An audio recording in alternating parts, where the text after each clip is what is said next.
Hi, welcome to Aiken This Week. I'm Glenn Parker. Joining us this week is Sabina Craig. Sabina is the Assistant to the Director in Engineering and Utilities. Sabina, welcome to the show. Good morning, Glenn. Can't talk this morning. Why don't we start out with just telling us a little bit about yourself, sharing with us who you are and how long you've been with the city, and just overall what your general responsibilities are. Okay. It's like you said, my title is Assistant to the Director of Engineering and Utilities. I've been with the city almost 12 years, this coming December. In the past, I was a planner working with community development block grant funds and was promoted and moved over to engineering and utilities, in which I still oversee the community development block grant. And I also manage and oversee our stormwater MS4, which is a separate stormwater sewer system. Okay, now we're going to talk about stormwater today, but we may bring you back later and do a show on the community development. That's a show in and of itself, I think. So It is. yeah, tell us, what is stormwater management? Well, Glenn, not long ago, people never really thought much about stormwater. And recently, as you see from Thursday, we had a big storm, water flooding everywhere. Stormwater management is a program that provides for stormwater the systems and the operation and maintenance of it, which includes collection, disposal, and any treatment of the water. It also provides capital improvements, which includes new construction and reconstruction of existing stormwater facilities. The City of Aiken, they are mandated under the state's National Pollution Discharge and Elimination System, or NPDES, which is a general permit through DHEC.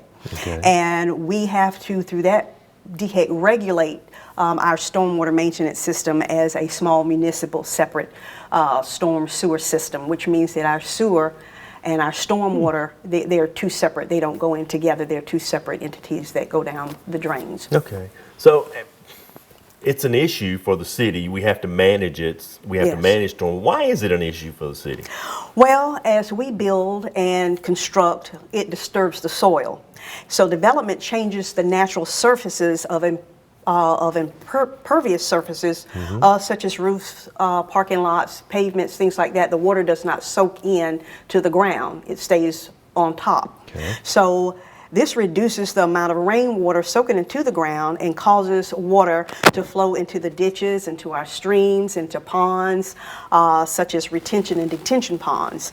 Unless properly managed, stormwater or rainwater creates serious erosion problems. It creates the quality of our water, and therefore the state and federal laws mandate us to regulate these problems and to address them. Okay, now what's the city, this is not a new issue we're dealing with, what's the city done in the past and what are we doing going forward?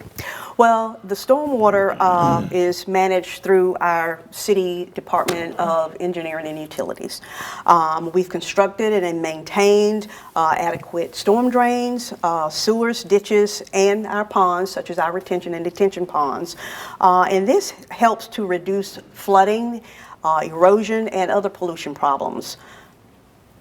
Okay. And even, when a stormwater permit is issued for new construction through our city engineer, we also go out and inspect those areas to make sure that they're in compliance to their permit for construction when it comes to stormwater, and making sure that they have their best management practices in place. And we inspect that until construction is completed. So basically you're making sure they're constructing what their plans say they were going to construct. They're putting it in the ground properly. Right, that they're not doing anything that is causing erosion or runoff to our streets, to their neighboring property, to anything, like that, when they're disturbing and moving soil. Okay. Or taking out trees. Now, I would think most people would think that stormwater and our drinking water are totally separate, but tell us a little bit, Sabina, about how can stormwater affect our drinking water? Okay. Well, although stormwater does not affect our drinking water directly, polluted stormwater does affect our streams and our ponds, our fish and wildlife. When rain flows over the streets and other surfaces, it picks up pollutants and carries them into the stormwater conveyance storm drain system. And the storm drain system is designed to prevent flooding from transporting waters away from developed areas. However, this water is filtered. It's not filtered or treated. I apologize. It's not filtered or treated. So when all the contaminants it contains flow into our streams and lakes where we swim and where we fish, this does affect our wildlife and inhabitants. And sometimes, in even cases, it destroys the beaches where they have to close, because it's polluted. You can't get out there and swim. Sure. And in the ponds and things where we fish, because it pollutes the fish, we eat the fish, that harms us and harms other shellfish. Okay. Now, obviously, you have to manage it, and I think you manage it through a program somewhat called Stormwater Management Utility. Tell us a little bit about that. Right. The Stormwater Management Utilities is a way to fund the stormwater drainage system by charging a fee, like, we charge water or sewer or any other vital municipal service. But nationwide communities have a stormwater management utility. Okay. So. How do we set that fee in Aiken? Or what is the fee first, I guess? Well, the fee is a minimal fee. It's a little less than $6. It's based on the individual lot size. Okay. And back in 1992, our city council, they set an average fee per month for single-family residences. Okay, now you said it's $6. $6 based on what? Is that? It's based on the square footage of the lot size. Square footage of the lot size, and that's only assessed once. To the builder or to the homeowner? It's to the homeowner. It goes into the water bill, just like your garbage fee or your water bill. It's included in that, and I think on my water bill, I pay $5.42 a month, which is included in my water bill. You just happen to know that fee. $5.42. Just happen to know that. Okay. Now you talked a little bit about how they're set and all, but go through the process of how you guys determine what the fees are. Okay, the money, when it's collected, it goes towards, the activities to help with stormwater management. And as far as how it's determined, again, based on the lot size, and using that money helps to manage how we fix our drains, putting in ponds. Even when new construction, they put in ponds. We, oversee that and make sure that they're put in correctly. We make sure that culverts and ditches, those types of things are done, and the right pipe size is put in to help with the water when it's flowing. Okay, and then ultimately those fees have to be approved by City Council. Yes. And I think most of the time that's done during the budget process. Is right. Traditionally when that's been adjusted, I guess. Yes, on an annual basis. Okay. Where's the fee go to? The money that's generated from those, how is that used? Right.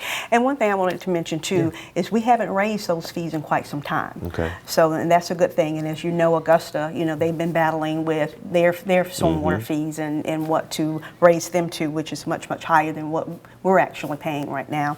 But those fees are strictly for stormwater. They don't pay for anything else. Okay. And that's just, again, for pipes, for drains, for the construction of putting in storm boxes and those type of things to ensure that stormwater is running properly through the system. Okay, so there's a benefit, obviously, of paying that. Part of the benefit is you guys can manage the program. You can keep our fees down. So what are some of the benefits of? Well, the benefits are improved water quality, maintenance of our drainage facilities, plus less yard and street ponding and flooding. Your yard shouldn't sit there and hold water. It should be able to drain. And that, could help as well. It protects our environment, it reduces the soil erosion, and generally it really brings higher property value. Okay. Once the water goes through the storm drains, where does it go? Well, it goes down the drain. It goes to, it takes it out to what we call, there's an outfall, and it goes to our watershed. And right now, I think we have about 4 watersheds. Horse Creek is one of our watersheds, in that we have a collection of water. it's not a drinking water, but that's where it goes when it overflows. It has to have some place to go, just like our sewer. It has to have some place to go when it goes down the drain, and it goes to our stormwater goes to our watershed. Okay. Now, does the city manage stormwater only within the city limits? Well, the state has manages water as well as the county, and it does cross over. We maintain what the city owns and what we regulate within the city, based on our fees of what we charge. So the county does theirs, the state has their maintain their stormwater, but the city does within the city. Okay, so you guys work together with the county and with the state, because I know there's neighborhoods that come in sometime and maybe part of them's in the city and part of them's outside the city. You have to work with those guys to make sure everything comes together. Yes, we do. Okay. We have a good partnership. Sure, okay. I know you would prefer that nothing but rain just go down the stormwater drains, but that's not always the case. No, it's not, unfortunately. We want nothing but rain to go down the storm drain. Because generally rainwater doesn't have any pollutants in it. It's usually clean. But once it hits the earth, the runoff of it, it carries into the storm drain pollutants such as your lawn fertilizer, oils and grease from cars, pesticides and other trash and debris, goes down into the storm drain and gets into our groundwater supply. Okay, are there ordinances against doing that? Yes, it is. The city does. The city has 2 ordinances, which can be found on our website. One of the ordinances, Article 13, which is stormwater quantity and quality management requirements, and also Article 4, which is stormwater management of illicit discharges and connections. And both of these, again, can be found on our website under City Ordinance in Chapter 44 under Utilities. Okay, who enforces the ordinance? Do you go out? Do you and your staff go out and check on those kind of things? Yes, I inspect as well as, our engineer ensures that things are put in place when they apply for their stormwater permit, and also our inspections department. They're out. We look at various things. We look at new construction. We also have someone that goes to restaurants to ensure that grease traps are installed. So we do have people that go out and inspect to ensure that the ordinances are in place. Good. What are some things just the average citizen can do in town to help you guys out? Well, they can report to us any stormwater violations. Again, when they see something going on that is going down into our storm drain, we encourage them to give us a call. We have brochures online and other information that they can read to help them, educate them a little more about stormwater. Part of our stormwater program, as our permit, we have to comply with 6 components, and one of those components is public outreach and communication. So we encourage our citizens to be mindful of what they're doing in their homes. And some of the things are, even when you're breaking up your yard, the leaves and things, not to put anything in the road away from the storm drain. You want to put it in the right of way so it can get picked up properly. Not to, with your leaf blower, blow things into the road. Even when you're washing your car, we ask that you do that on the ground or in the grass area, not on a concrete area, and use non-toxic detergents. Nothing that will pollute the stormwater if it has to go down into the drain. Okay, how do I find out if it's a non-toxic detergent? It usually tells you on the label. Okay. It does. It says that it is a non-toxic detergent or chemical, fertilizer, pesticide. It tells you that it will not hurt the environment. Didn't know that. Yes. Didn't know that. Okay, you mentioned you have some brochures, you have some things. How can people access those? They can go on our city website under Engineering and Utilities, under Stormwater, and they can find the brochures. They can give us a call at 803-642-7610. I'll be glad to provide information for them and answer any questions they may have about stormwater. Okay. Is one of those brochures, I know in the past there's been issues, the city's done some publicity about the grease issue. Yes. Talk a little bit about the grease issue and how that's really a problem. Well, the grease issue, we call that FOG, fat, oils, and grease. Okay. That we don't really sometimes think about it, but after we fry bacon or something grease, we use in the kitchen, we automatically pour it down the drain and chase hot water behind it, thinking that it will still Break it up. Break it up. Sure. But once it gets down into that pipe, it solidifies, and that stops up the drains. In big industries and restaurants, having a grease trap is very important.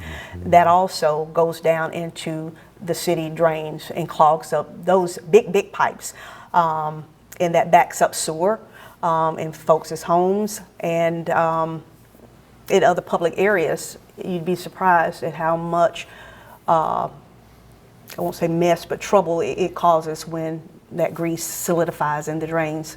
Sure, and I think ultimately it could stop and start backing up into the homes. It does. And then you guys had to come out, and it's a whole new game when that Right, happens. when we have a sewer backup, yes, it's a whole new game. And DHEC has to come out. We have to make sure that everything is cleansed and clean, and you won't wind up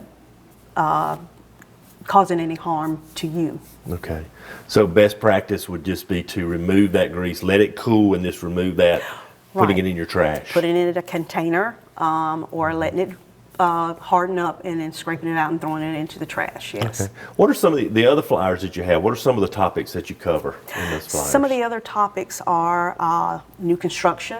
We have for builders, making them aware of when they want to go out. Anytime they're going to disturb the soil, anything an acre or more, they have to apply for a stormwater permit through DHEC, which they come to us with their designs and layout. We want to make sure that best management practices are put in place, that they're not going to cause any erosion or runoff to a neighboring property to hurt their neighbor and cause erosion on their property. Okay. So we inspect on a monthly basis until they are finished, and ensuring that everything is put in place, that all their stormwater best management practices are put in place Oh, wow. So until they complete. when development's going, you're out there. Yes, Getting all you these. have to be out there post-construction, and as well as up to the end where they have to submit a notice of termination, letting us know that the construction site is complete. Okay. And we go out and inspect to make sure everything is okay. We have other brochures for lawn maintenance and gardening, letting even businesses know that sell flowers and plants, and homeowners know that not to use pesticides, the fertilizers and things like that, that they're non-toxic, not putting, again, debris and things on the road near the storm drain and away from the storm drain, anything that's going what we call downstream, making sure that's not happening, because that's going to pull down into the nearby storm drain. We also have one for horse lovers and pet lovers, just making sure that the waste is picked up after your pet when you're out walking and those kind of things, how important that is, and it's not going into your creeks and rivers in the area. Good. Okay. Now we talked a little bit about the ordinances earlier, and you clued us in on what those are. Is there a fine that could happen with those ordinances if I'm caught doing Right. this?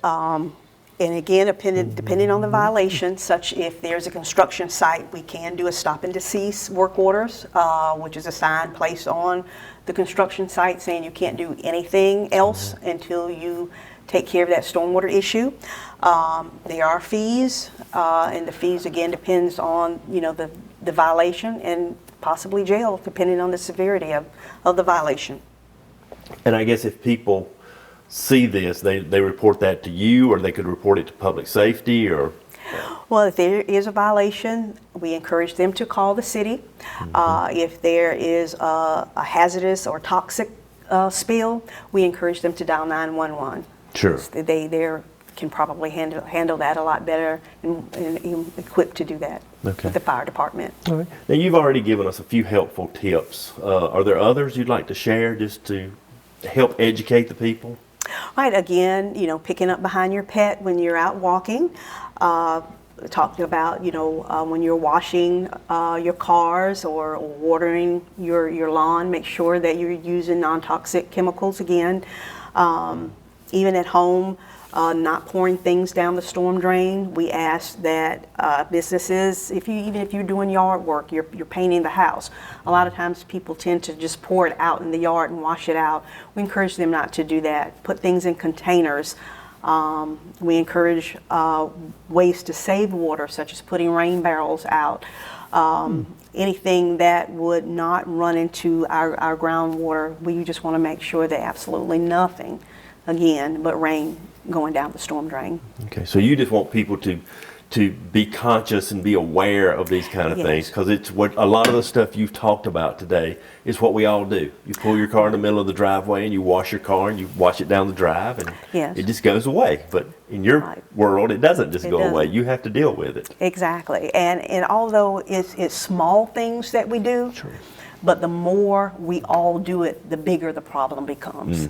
Absolutely, absolutely. Well, while we've got a little time left this morning, is there anything we've missed with stormwater?